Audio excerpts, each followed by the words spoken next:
ತದೇವಾವತ ಮಹಾಪುರಾಣ ಪ್ರಥಮ ಸ್ಕಂದ ದ್ವಿತೀಯೋಧ್ಯಾಯ. ಪ್ರಪಂಚ ಜನಿಪಾಲನ ಪ್ರಳಯ ರೂಪ ಲೀಲಾಪರಾಂ ಉಪಾಧಿ ಗುಣ ರೂಪಿಣಿ ಮಜಹರೀಶ ರೂಪಾನ್ವಿತಾಂ ಸರಸ್ವತಿ ಮಾಂ ಪುರಧನಂತ ಸಚ್ಚಿತ್ಸುಖಾಂ ಭಜಾಮಿ ಭುವನೇಶ್ವರೀಂ ಪ್ರಕೃತಿಶಕ್ತಿ ದೇವೀಂ ಪರಾಂ. ಎರಡನೇ ಅಧ್ಯಾಯ. ಓ ಶೌನಕ ಮಹರ್ಷಿಗಳೇ, ನಾನು ಧನ್ಯ ಪುಣ್ಯಶಾಲಿಯು, ನಿಮ್ಮಿಂದ ಪರಿಶುದ್ಧನಾಗಿರುವ, ಏಕೆಂದರೆ ತುಂಬ ಪುಣ್ಯಕರವಾದ ವೇದಗಳನ್ನು ಪ್ರಸಿದ್ಧವಾಗಿರುವ ಪುರಾಣವನ್ನು ಕೇಳಬೇಕೆಂದು ನೀವು ಕೇಳಿರುವಿರಿ. ಇಂತಹ ಪುರಾಣವನ್ನು ಹೇಳುವುದರಿಂದ ನಾನು ಕೃತ್ಯಕೃತ್ಯನಾಗಿರುತ್ತೇನೆ.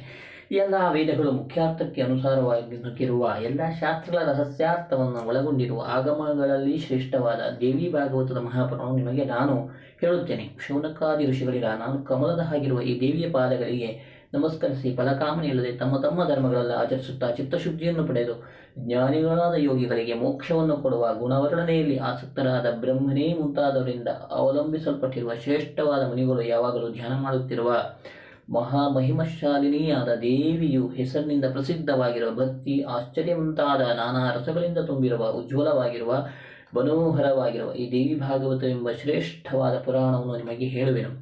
ವೇದಗಳಿಂದ ಯಾರನ್ನು ಆದಿಶಕ್ತಿ ಎಂದು ಪರಾವಿದ್ಯೆ ಎಂದು ಕೇಳುತ್ತೇವೋ, ಯಾರು ಎಲ್ಲವನ್ನೂ ತಿಳಿದವಳು, ಈ ಸಂಸಾರದ ಸಂಕೊಲೆಯ ದುಃಖವನ್ನು ನಿವಾರಿಸಬಲ್ಲವಳು ಆಗಿ ಎಲ್ಲರ ಹೃದಯಗಳಲ್ಲೂ ಅಂತರ್ಯಾಮಿ ರೂಪಳಾಗಿರುತ್ತಾಳೋ, ಕೆಟ್ಟ ಜನರು ಯಾರನ್ನು ತಿಳಿಯಲಾರರೋ, ಮುನಿಗಳು ಯಾರನ್ನು ಧ್ಯಾನ ಮಾಡುತ್ತಿರುತ್ತಾರೋ ಅಂಥ ಷಡ್ಗುಣೇಶ್ವರ್ಯ ಸಂಪನ್ನಳಾದ ದೇವಿಯನ್ನು ಧ್ಯಾನ ಮಾಡಿದರೆ ನಮಗೂ ಗೋಚರಳಾಗುತ್ತಾಳೆ. ಅಲ್ಲದೆ ಅವಳು ನಮಗೆ ಯಾವಾಗಲೂ ಒಳ್ಳೆಯ ಬುದ್ಧಿಯನ್ನು ಅನುಗ್ರಹಿಸುತ್ತಿರಬೇಕು. ಈ ಪ್ರಪಂಚವೆಲ್ಲವೂ ವ್ಯಾವಹಾರಿಕ ದೃಷ್ಟಿಯಲ್ಲಿ ನಾಮರೂಪಗಳುಳ್ಳದ್ದಾಗಿ ಸುಖ ದುಃಖಗಳಿಗೆ ಕಾರಣವಾಗಿರುವಂತೆ ಅಜ್ಞಾನಿಗಳಿಗೆ ಸದ್ರೂಪವಾಗಿ ತೋರುತ್ತಿರುತ್ತದೆ. ಆದರೆ ಪರಮಾರ್ಥಿಕ ದೃಷ್ಟಿಯಲ್ಲಿ ಪರತತ್ವವನ್ನು ಸಾಕ್ಷಾತ್ಕರಿಸಿಕೊಂಡಿರುವ ಅಜ್ಞಾನಿಗಳಿಗೆ ಹಾಗೆ ತೊರೆದು ಅದು ಇದ್ದರೂ ಇಲ್ಲದಂತಾಗಿ ಅಸದ್ರೂಪವಾಗುತ್ತದೆ. ಆದುದರಿಂದ ಸದಸದ್ರೂಪವಾದ ಈ ಪ್ರಪಂಚವೆಲ್ಲವನ್ನು ಯಾವ ದೇವಿಯು ಸತ್ ರಜಸ್ತಮ ಎಂಬ ಮೂರು ಗುಣಗಳೇ ಸ್ವರೂಪವಾಗಿ ಉಳ್ಳ ತನ್ನ ಶಕ್ತಿಯಿಂದ ಸೃಷ್ಟಿ ಮಾಡಿ ಕಾಪಾಡುತ್ತಿರುತ್ತಾಳೋ, ಅಲ್ಲದೆ ಪ್ರಳಯ ಕಾಲದಲ್ಲಿ ಜಗತ್ತನ್ನು ಉಪಸಂಹರಿಸಿ ತಾನೊಬ್ಬಳೇ ಅದ್ವಿತೀಯಳಾಗಿ ಈ ರೀತಿಯಲ್ಲಿ ಘಟಿಸುತ್ತಿರುತ್ತಾಳೋ ಅಂತಹ ಈ ಎಲ್ಲ ಪ್ರಪಂಚಗಳಿಗೂ ತಾಯಿಯಾಗಿರುವ ಆ ದೇವಿಯನ್ನು ಮನಸ್ಸಿನಲ್ಲಿ ಧ್ಯಾನಿಸುತ್ತೇನೆ. ಚತುರ್ಮುಖ ಬ್ರಹ್ಮನು ಈ ಪ್ರಪಂಚವನ್ನು ಸೃಷ್ಟಿಸುತ್ತಾನೆಂದು ಲೋಕದಲ್ಲಿ ಪ್ರಸಿದ್ಧವಾಗಿದೆ. ಪ್ರಾಣಗಳನ್ನು ತಿಳಿದಿರುವುದರಿಂದಲೂ ವೇದಾರ್ಥವನ್ನು ಬಲ್ಲವರಿಂದಲೂ ಹಾಗೆ ಹೇಳಲ್ಪಟ್ಟಿದೆ. ಆದರೆ ಆ ಬ್ರಹ್ಮನು ವಿಷ್ಣುವಿನ ಕಮಲದಂತಿರುವ ಹೊಕ್ಕಳದಿಂದ ಹುಟ್ಟಿದವನೆಂದು ಆ ವೇದ ಪುರಾಣಗಳು ಹೇಳುತ್ತಿವೆ. ಆದ್ದರಿಂದ ಆ ಬ್ರಹ್ಮನು ಸ್ವತಂತ್ರನಾಗಿ ಎಲ್ಲವನ್ನು ಸೃಷ್ಟಿಸಿದವನಲ್ಲವೆಂದು ಗೊತ್ತಾಗುತ್ತದೆ. ಆ ವಿಷ್ಣುವಿನ ಕಮಲದ ಮೊಗ್ಗಿನಂತಿರುವ ಹೊಕ್ಕಳದಿಂದ ಬ್ರಹ್ಮನು ಉಂಟಾದನೆಂದು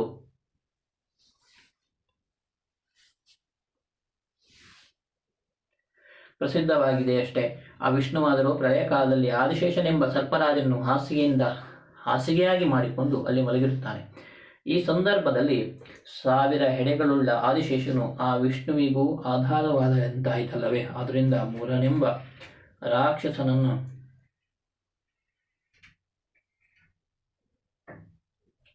ನಿಗ್ರಹಿಸಿದ ಮಹಾಮಹಿಮಶಾಲಿಯಾದ ವಿಷ್ಣು ಪರಾವಲಂಬನೆಯನ್ನು ಹೊಂದಿದಂತಾಯಿತು. ಆದ್ದರಿಂದ ಅಂತಹ ವಿಷ್ಣುವನ್ನು ಸ್ವತಂತ್ರವಾಗಿ ಜಗತ್ತನ್ನು ಸೃಷ್ಟಿ ಮಾಡಬಲ್ಲವನೆಂದು ಹೇಗೆ ತಾನೇ ತಾತ್ಪರ್ಯ. ಇವೆಲ್ಲಕ್ಕೂ ಆಧಾರವಾಗಿರುವ ಸಮುದ್ರವನ್ನು ಈ ಜಗತ್ತಿನ ಸೃಷ್ಟಿಕರ್ತವೆನ್ನಲಾಗದು. ಏಕೆಂದರೆ ಆ ಒಂದು ಮಹಾಸಾಗರದ ನೀರು ದ್ರವ ಪದಾರ್ಥವಾಗಿ ಇದೆ ಎಂದರೆ ಹರಿದು ಹೋಗುವ ಸ್ವಭಾವವುಳ್ಳದು. ಆ ನೀರು ನಿಲ್ಲಬೇಕಾದರೆ ಪಾತ್ರದ ಆಧಾರವೂ ಬೇಕು. ಮಧ್ಯದಲ್ಲಿ ಹಳ್ಳವಾಗಿರುವ ಆಧಾರ ಸಹಾಯವಿಲ್ಲದೆ ನೀರು ನಿಲ್ಲಲಾರದು. ಆದ್ದರಿಂದ ಈ ಜಲವನ್ನು ಒಳಗೊಂಡಿರುವ ಪೃಥ್ವಿ, ಜಲ, ತೇಜಸ್ಸು, ವಾಯು, ಆಕಾಶಗಳೆಂಬ ಎಲ್ಲ ಭೂತಗಳಲ್ಲಿರುವ ಶಕ್ತಿ ಸ್ವರೂಪಳಾಗಿ ಯಾವ ದೇವಿ ಇದ್ದಾಳೋ ಅಂತಹ ಈ ಎಲ್ಲ ಪಂಚಮಹಾಭೂತಗಳಿಗೂ ತಾಯಿಯಾಗಿರುವ ಆ ದೇವಿಯನ್ನು ನಾನು ರಕ್ಷಕಳನ್ನಾಗಿ ಅವಲಂಬಿಸಿ ಇದ್ದೇನೆ. ಯೋಗಮಾಯೆಯು ಅಥವಾ ವಿಷ್ಣುಮಾಯೆ ಎಂದು ಪ್ರಸಿದ್ಧವಾಗಿರುವ ಯೋಗದಿಂದ ಮುಚ್ಚಿಕೊಂಡು ಇರುವ ಕಣ್ಣುಗಳಾಗಿರುವ ವಿಷ್ಣುವನ್ನು ಕಂಡು ಅವನು ನಾಭೀಕಮಲದಲ್ಲಿರುವ ಬ್ರಹ್ಮನು ಯಾವ ದೇವಿಯನ್ನು ಎಂದರೆ ಮೂಲ ಪ್ರಕೃತಿ ರೂಪಳು, ಜಗತ್ತಿನ ಸೃಷ್ಟಿ ಸ್ಥಿತಿ ಲಯಗಳಿಗೆ ಕಾರಣವಾಗಿರುವ ಆದಿಶಕ್ತಿ ಸ್ವರೂಪಳಾದ ತಾನೇ ಇತರ ಸಹಾಯವಿಲ್ಲದೆ ಸ್ಮರಿಸುವ ಸ್ವಭಾವವುಳ್ಳ ದೇವಿಯನ್ನು ಸ್ತೋತ್ರ ಮಾಡಿ ಒಲಿಸಿಕೊಂಡನು. ಆ ಜಗನ್ಮಾತೆಯಾದ ದೇವಿಯನ್ನು ರಕ್ಷಕಳನ್ನಾಗಿ ಪಡೆಯುತ್ತೇನೆ. ಓ ಮನನಶೀಲರಾದ ಮಹರ್ಷಿಗಳೇ, ಪರತತ್ವದ ಸ್ವರೂಪವನ್ನು ಮನಗಾಣದ ಅಜ್ಞಾನಿಗಳಾಗಿ ಸಾಂಸಾರಿಕವಾಗಿರುವ ನಮ್ಮಂಥವರ ದೃಷ್ಟಿಯಲ್ಲಿ ವ್ಯಾವಹಾರಿಕ ಸ್ಥಿತಿಯಲ್ಲಿ ಸಗುಣಲಾಗಿ ಎಂದರೆ ಸತ್ವ ರಜಸ್ ತಮಸ್ ಎಂಬ 3 ಗುಣಗಳ ಪರಿಣಾಮ ರೂಪವಾದ ಈ ಜಗತ್ ಸಂಸಾರ ರೂಪಳಾಗಿ ತೋರುತ್ತಿರುವ ಪರತತ್ವದ ಅಜ್ಞಾನ ರೂಪಳಾಗಿರುವ ಹಾಗೆಯೇ ವಾಸ್ತವ ರೂಪದಲ್ಲಿ ಪರಮಾರ್ಥಿಕ ದೃಷ್ಟಿಯಲ್ಲಿ ಸರ್ವಾಧಿಷ್ಠಾನವಾದ ನಿತ್ಯ ನಿರ್ಗುಣ ಚೇತನ ಸ್ವರೂಪಳಾಗಿರುವ ಭಕ್ತರೂ ಜ್ಞಾನಿಗಳೂ ಆಗಿರುವ ಆಶ್ರಿತರಿಗೆ ಈ ಸಂಸಾರದ ಸಂಕೊಲೆಯ ದುಃಖದಿಂದ ಬಿಡುಗಡೆಯಾಗಿ ಸಚ್ಚಿದಾನಂದ ರೂಪವಾಗಿರುವಿಕೆ ಎಂಬ ಮುಕ್ತಿಯನ್ನು ಅನುಗ್ರಹಿಸುವ ಈ ಜಗನ್ಮಾತೆಯನ್ನು ಧ್ಯಾನ ಮಾಡಿ ಆ ಭಾಗವತ ಮಹಾಪುರಾಣವನ್ನು ಸಮಗ್ರವಾಗಿ ನಮಗೆ ವಿವರಿಸಿ ಹೇಳುವೆನು ಕೇಳಿರಿ. ಆದ್ದರಿಂದ ಶ್ರೀಮದ್ ದೇವಿ ಭಾಗವತ ಎಂಬ ಹೆಸರಿಂದ ಪ್ರಸಿದ್ಧವಾಗಿರುವ ಈ ಮಹಾಪುರಾಣವು ಇತರ ಎಲ್ಲ ಪುರಾಣಗಳಿಗಿಂತ ಉತ್ತಮವೂ ಹೆಚ್ಚು ಪುಣ್ಯಕರವಾಗಿರುತ್ತದೆ. ಇದರಲ್ಲಿ 18,000 ಶ್ಲೋಕಗಳು ಇವೆ. ಇದನ್ನು ಸಂಸ್ಕೃತ ಭಾಷೆಯಲ್ಲಿ ಉತ್ತಮವಾದ ಶೈಲಿಯಲ್ಲಿ ರಚಿಸಲಾಗಿದೆ. ಇದರಲ್ಲಿ 12 ಸ್ಕಂದಗಳು 318 ಅಧ್ಯಾಯಗಳು ಇರುವಂತೆ ವಿಭಾಗಿಸಿ ಕೃಷ್ಣದ್ವೈಪಾಯನನೆಂದು ಪ್ರಸಿದ್ಧನಾದ ವ್ಯಾಸ ಮಹರ್ಷಿಯಿಂದ ವಿಂಗಡಿಸಿ ಗೊತ್ತು ಮಾಡಿದೆ. ಈ ಭಾಗವತದಲ್ಲಿ ಮೊದಲನೇ ಸ್ಕಂದದಲ್ಲಿ 20 ಅಧ್ಯಾಯಗಳು, ಎರಡನೇ ಸ್ಕಂದದಲ್ಲಿ 12 ಅಧ್ಯಾಯಗಳು, ಮೂರನೇ ಸ್ಕಂದದಲ್ಲಿ 30 ಅಧ್ಯಾಯಗಳು, ನಾಲ್ಕನೆಯದಲ್ಲಿ 25 ಅಧ್ಯಾಯಗಳು ಇದೆ. ಐದನೇ ಸ್ಕಂದದಲ್ಲಿ 35 ಅಧ್ಯಾಯ, ಆರನೇ ಸ್ಕಂದದಲ್ಲಿ 31 ಅಧ್ಯಾಯ, ಏಳನೇ ಸ್ಕಂದದಲ್ಲಿ 40 ಅಧ್ಯಾಯಗಳು ಇವೆ ಎಂದು ಪರಿಗಣಿಸಿ ಹೇಳಿದೆ. 8ನೇ ಅಧ್ಯಾಯದಲ್ಲಿ 24 ಅಧ್ಯಾಯಗಳು, 9ನೇ ಸ್ಕಂದದಲ್ಲಿ 50 ಅಧ್ಯಾಯಗಳು, 10ನೇ ಅಧ್ಯಾಯದಲ್ಲಿ 13 ಅಧ್ಯಾಯಗಳು ಇವೆ ಎಂದು ವ್ಯಾಸಮುನಿಯು ಹೇಳಿದ್ದಾನೆ.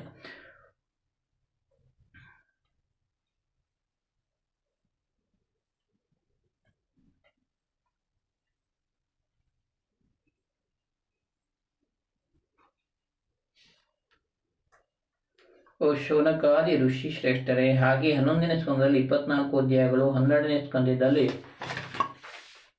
14 ಅಧ್ಯಾಯಗಳು ಇವೆ ಎಂದು ವ್ಯಾಸಮಹರ್ಷಿಯು ಗೊತ್ತಾಗಿ ಹೇಳುತ್ತಾನೆ. ಈ ಪುರಾಣದಲ್ಲಿರುವ ಸ್ಕಂದಗಳಲ್ಲಿನ ಅಧ್ಯಾಯಗಳ ಸಂಖ್ಯೆಯು ಈ ಪ್ರಕಾರವಾಗಿ ವಿಶಾಲವಾದ ಹೃದಯವುಳ್ಳ ವ್ಯಾಸಮಹರ್ಷಿಯಿಂದ ಹೇಳಲ್ಪಟ್ಟಿದೆ. ಎಲ್ಲ ಸ್ಕಂದಗಳಲ್ಲಿನ ಒಟ್ಟು ಶ್ಲೋಕಗಳ ಸಂಖ್ಯೆಯು 18,000 ಮೊದಲೇ ಹೇಳಿದ್ದಾಗಿದೆ. ಪುರಾಣಗಳಿಗೆ ಸಾಮಾನ್ಯವಾಗಿ ಲಕ್ಷಣವನ್ನು ಹೇಳುತ್ತಾರೆ. ಮೂಲ ಸೃಷ್ಟಿಯ ವೈಕಾರಿಕ ಸೃಷ್ಟಿಯು, ಬ್ರಹ್ಮನು ತಾನೇ ಮಾಡುವ ಮುಖ್ಯ ಸೃಷ್ಟಿಯು, ಅವನ ಮಾನಸಪುತ್ರರ ಮುಖಾಂತರವಾಗಿ ಆಗಿರುವ ಅನುಸೃಷ್ಟಿಯು, ಹಾಗೇ ಪ್ರಳಯವು, ರಾಜರು ಮೊದಲಾದ ದೊಡ್ಡವರ ವಂಶಾವಳಿಯು, ಮನ್ವಂತರಾದಿ ಕಾಲ ಪರಿಣಾಮಗಳು, ದೊಡ್ಡ ವಂಶದಲ್ಲಿ ಹುಟ್ಟಿದವರ ಮಹಾಪುರುಷರ ಜೀವನ ಚರಿತ್ರೆಯು, ಮಹಾಕಾರ್ಯಗಳು, ಈ 5 ಬಗೆಯ ವಿಷಯಗಳನ್ನು ವಿವರಿಸುವ ಗ್ರಂಥಕ್ಕೆ ಮಹಾಪುರಾಣವೆಂದು ರೂಢಿಯಿರುತ್ತದೆ. ಈ ಲಕ್ಷಣವು ದೇವಿ ಭಾಗವತದಲ್ಲಿ ಸಮಗ್ರವಾಗಿದೆ. ಸರ್ವತೇಜೋಮಯಳು, ಸರ್ವಶಕ್ತಿ ಸ್ವರೂಪಳು ಆಗಿರುವ ಮೂಲ ಪ್ರಕೃತಿ ಅಥವಾ ಆದಿಶಕ್ತಿಯು ಪರಬ್ರಹ್ಮ ತತ್ವದ ಚಿತ್ಶಕ್ತಿ ರೂಪಳಾಗಿರುತ್ತಾಳೆ. ಅವಳು ವಾಸ್ತವವಾಗಿ ಸತ್ವರಜಸ್ತಮೋ ರೂಪಗಳಾದ 3 ಗುಣಗಳನ್ನು ಮೀರಿರುವುದರಿಂದ ನಿರ್ಗುಣಳು, ಯಾವಾಗಲೂ ನಾಶ ಬಾಧೆಗಳಿಲ್ಲದೆ ನಿತ್ಯಳು, ಸರ್ವತ್ರ ವ್ಯಾಪಿಸಿರುವಳು, ವಿಕಾರಗಳನ್ನು ದಾಟಿದ ವಿಚಾರವಿಲ್ಲದವಳು, ಮಂಗಳಕರಳು, ಕಲ್ಯಾಣ ರೂಪಳು, ಚಿತ್ತದ ವೃತ್ತಿಗಳನ್ನು ನಿರೋಧಿಸುವಿಕೆ ಅಥವಾ ಮನಸ್ಸಿನ ಏಕಾಗ್ರತೆ ಮುಂತಾದ ಯೋಗಗಳಿಂದ ಮಾತ್ರವೇ ತಿಳಿಯಲು ಸಾಧ್ಯವಾಗಿರುವಳು, ಎಲ್ಲ ಪ್ರಪಂಚಕ್ಕೂ ಅಧಿಷ್ಠಾನ ರೂಪವಾದ ಆಶ್ರಯ ಸ್ವರೂಪಳು, ಅನಿತ್ಯವಾದ 3 ಅವಸ್ಥೆಗಳನ್ನು ಮೀರಿದ ನಿತ್ಯವಾದ 4ನೆಯ ಅವಸ್ಥಾರೂಪಳು ಆಗಿರುವ ಯಾವ ದೇವಿ ಶಕ್ತಿಯು ಉಂಟೋ ಆ ಪರಾಶಕ್ತಿಯ 3 ಗುಣಗಳುಳ್ಳ ಒಂದಾದ ಸತ್ವಗುಣದ ಪ್ರಧಾನದಿಂದ ಧರಿಸಿದ ಸ್ತ್ರೀ ರೂಪದಲ್ಲಿ ಆ ದೇವಿಯು ಮಹಾಲಕ್ಷ್ಮಿ ಎಂದು, ರಜೋಗುಣದ ಪ್ರಾಧಾನ್ಯದಿಂದ ಸ್ವೀಕರಿಸಿದ ಸ್ತ್ರೀ ರೂಪದಲ್ಲಿ ಮಹಾ ಸರಸ್ವತಿ ಎಂದು, ತಮೋಗುಣದ ಪ್ರಾಧಾನ್ಯದಿಂದ ಅಂಗೀಕರಿಸಿದ ಸ್ತ್ರೀ ರೂಪದಲ್ಲಿ ಮಹಾಕಾಳಿ ಎಂದು ಆ ದೇವಿಯೇ 3 ರೂಪಗಳಾಗಿ ಕಾರ್ಯವಶೆಯಿಂದ ತೋರುತ್ತಾಳೆ. ಸ್ವೀಕಾರ ಮಾಡುವುದಕ್ಕೆ ಸರ್ಗ ಅಥವಾ ಮೂಲ ಸೃಷ್ಟಿ, ಮುಖ್ಯ ಸೃಷ್ಟಿ, ಮೊದಲ ಸೃಷ್ಟಿ ಎಂದು ಶಾಸ್ತ್ರಗಳಲ್ಲಿನ ಪ್ರಕ್ರಿಯೆ ಮತ್ತು ಪ್ರಮೇಯಗಳಲ್ಲಿ ಬಲ್ಲ ವಿದ್ವಾಂಸರು ಹೇಳುತ್ತಾರೆ. ಆಮೇಲೆ ವ್ಯಷ್ಟಿ ಪ್ರಪಂಚದಲ್ಲಿ ರಕ್ಷಣೆ, ಹುಟ್ಟು, ಸಾವು ಇವುಗಳನ್ನು ನೆರವೇರಿಸುವುದಕ್ಕೋಸ್ಕರ ಈ ಶಕ್ತಿಗಳಿಂದ ವಿಷ್ಣುವು, ಬ್ರಹ್ಮನು, ರುದ್ರನು ಅವತರಿಸುತ್ತಾರೆ.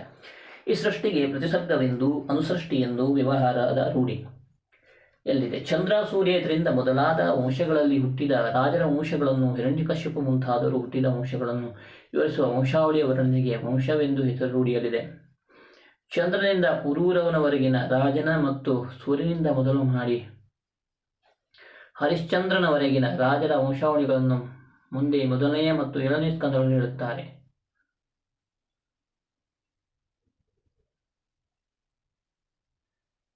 ಸ್ವಯಂಭುವ, ತಾರೋಚಷ ಮುಂತಾದ 14 ಮನುಗಳ ವರ್ಣನೆಯಲ್ಲಿ ಮುಂದೆ 10ನೇ ಸ್ಕಂದದಲ್ಲೂ ಹೇಳಿದೆ. ಒಬ್ಬ ಮನುವಿನ ಅಧಿಕಾರ ಕಾಲದ ಪರಿಮಾಣ 1 ಮನ್ವಂತರವೆಂದು ವ್ಯವಹಾರವಿದೆ. ಇತರ ಮನುಗಳು ಕ್ರಮವಾಗಿ ಉತ್ತಮ, ತಾಮಸ, ರೈವತ, ಚಾಕ್ಷುಷ, ವೈವಸ್ವತ, ಸಾವರ್ಣಿ, ದಕ್ಷ ಸಾವರ್ಣಿ, ಬ್ರಹ್ಮ ಸಾವರ್ಣಿ, ಧರ್ಮ ಸಾವರ್ಣಿ, ರುದ್ರ ಸಾವರ್ಣಿ, ದೇವ ಸಾವರ್ಣಿ, ಇಂದ್ರ ಸಾವರ್ಣಿ ಎಂದು ಹೇಳಿದೆ.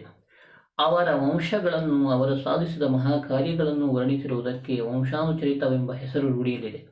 ಓ ಋಷಿಶ್ರೇಷ್ಠರೇ, ಎಲ್ಲ ಮುಖ್ಯವಾದ ಪುರಾಣಗಳಲ್ಲೂ ಈ 5 ಲಕ್ಷಣಗಳು ತಪ್ಪದೇ ಇರುತ್ತವೆ. ಹಾಗೆಯೇ 1,25,000 ಗ್ರಂಥಗಳಿಂದ ಕೂಡಿರುವ ಭಾರತವನ್ನು ವ್ಯಾಸಮುನಿಯು ರಚಿಸಿದನು. ಇದಕ್ಕೆ ಇತಿಹಾಸವೆಂದು ಹೆಸರು ರೂಢಿಯಲ್ಲಿದೆ. ಇದು 5ನೆಯ ವೇದವೆಂದು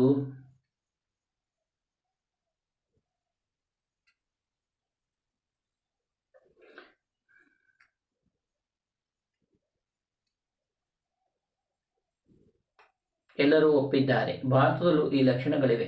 ಶೌನಕ ಋಷಿ ಹೇಳಿದನು, ಎಲ್ಲವನ್ನೂ ಬಲ್ಲ ಓ ಸೂತ ಮಹರ್ಷಿಯೇ, ಅಂತಹ ಪುರಾಣಗಳು ಯಾವುವು ಮತ್ತು ಎಷ್ಟಿವೆ ಎಂಬುದೆಲ್ಲವನ್ನು ಕೇಳಬಯಸುತ್ತೇನೆ. ವಿಸ್ತಾರವಾಗಿ ಎಲ್ಲವನ್ನು ವಿವರಿಸಿ ತಿಳಿಸು.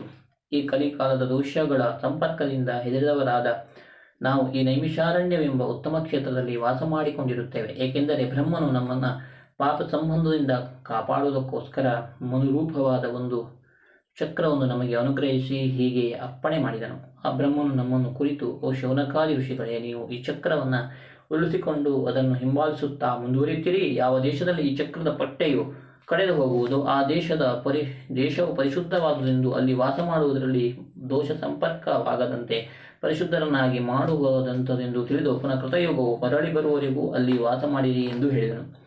ಅಲ್ಲದೆ ಈ ರೀತಿಯಲ್ಲಿ ಗೊತ್ತು ಮಾಡಿಕೊಂಡ ಆ ದೇಶದಲ್ಲಿ ಕಲಿಯು ಪ್ರವೇಶವೇ ಯಾವಾಗಲೂ ಉಂಟಾಗುವುದಿಲ್ಲ. ಆದ್ದರಿಂದ ನೀವು ಆ ಕ್ಷೇತ್ರದಲ್ಲಿಯೇ ಪುನಃ ಕೃತಯುಗವು ಮರಳಿ ಬರುವವರೆಗೂ ವಾಸ ಮಾಡುತ್ತಾ ಇರಿ. ಹೀಗೆಂದು ಹೇಳಿದ ಬ್ರಹ್ಮನ ಆ ಮಾತನ್ನು ಕೇಳಿ ನಾವೆಲ್ಲರೂ ಕಥೆಯ ಅರ್ಥವನ್ನು ತಿಳಿದುಕೊಂಡು ಎಲ್ಲ ದೇಶಗಳನ್ನು ನೋಡಬೇಕೆಂಬ ಅಪೇಕ್ಷೆಯಿಂದ ಆ ಚಕ್ರವನ್ನು ತಿರುಗಿಸುತ್ತಾ ಹೊರಟೆವು. ಹೀಗೆ ನಾವು ಚಕ್ರವನ್ನು ತಿರುಗಿಸುತ್ತಾ ದೇಶದಿಂದ ದೇಶಕ್ಕೆ ಬರುತ್ತಿರಲು ಇಲ್ಲಿಗೂ ಬಂದು ಚಕ್ರವನ್ನು ತಿರುಗಿಸಲು ನಾವು ನೋಡುತ್ತಿದ್ದ ಹಾಗೆ ಚಕ್ರದ ನೇಮಿಯು ಪಟ್ಟೆಯು ಸೀಳಿ ಹೋಯಿತು. ಆದ್ದರಿಂದ ಈ ದೇಶಕ್ಕೆ ನೈಮಿಷವೆಂಬ ಹೆಸರು ಪ್ರಸಿದ್ಧಿಗೆ ಬಂದಿತು. ನೈಮಿಷ ಕ್ಷೇತ್ರವು ತುಂಬ ಪರಿಶುದ್ಧವಾದುದು. ಇಲ್ಲಿರುವವರು ಶುದ್ಧರಾಗಿರುತ್ತಾರೆ. ಈ ಪ್ರದೇಶದಲ್ಲಿ ಕಲಿಯ ಪ್ರವೇಶವೇ ಆಗುವುದಿಲ್ಲ. ಆದ್ದರಿಂದ ನಾವು ಈ ಕಲಿದೋಷ ಸಂಬಂಧದಿಂದ ಹೆದರಿದ್ದ ಈ ಮಹಾತ್ಮರಾದ ಋಷಿಗಳ ಸಮಾಜವು ಇಲ್ಲಿಯೇ ವಸತಿಯನ್ನು ಕಲ್ಪಿಸಿಕೊಂಡು ನೆಲೆಸಿರುತ್ತೇವೆ. ಅಲ್ಲದೆ ಇಲ್ಲಿ ನಮ್ಮ ದಿನಗಟ್ಟಲೆಯ ಜೀವನ ಕ್ರಮವನ್ನು ಸಾತ್ವಿಕ ರೀತಿಯಲ್ಲಿ ಸಾಗಿಸುತ್ತಾ ನಾವು ಬಂದಿದ್ದೇವೆ. ಹೇಗೆಂದರೆ ಯಾವ ಯಜ್ಞಯಾಗಗಳನ್ನು ಪಶುಹಿಂಸೆಯಿಲ್ಲದೆ ಕೇವಲ ಪುರೋಡಾಶ ಮುಂತಾದ ಭವಿಷ್ಯಗಳಿಂದ ನೆರವೇರಿಸಲು ಸಾಧ್ಯವೋ ಅಂತಹವುಗಳನ್ನೇ ಆಚರಿಸುತ್ತಿದ್ದೇವೆ. ನಮಗೆ ಇರುವ ವಿರಾಮ ಕಾಲವನ್ನು ಪುನಃ ಕೃತಯುಗವು ಮರಳಿ ಬರುವವರೆಗೂ ಕಳೆಯಬೇಕಾಗಿದೆ. ಓ ಸೂತನೆ, ಹೇಗಾದರೂ ನೀನು ನಮ್ಮೆಲ್ಲರ ಪುಣ್ಯ ಸಂಬಂಧದಿಂದ ಇಲ್ಲಿಗೆ ಬಂದಿರುವೆ.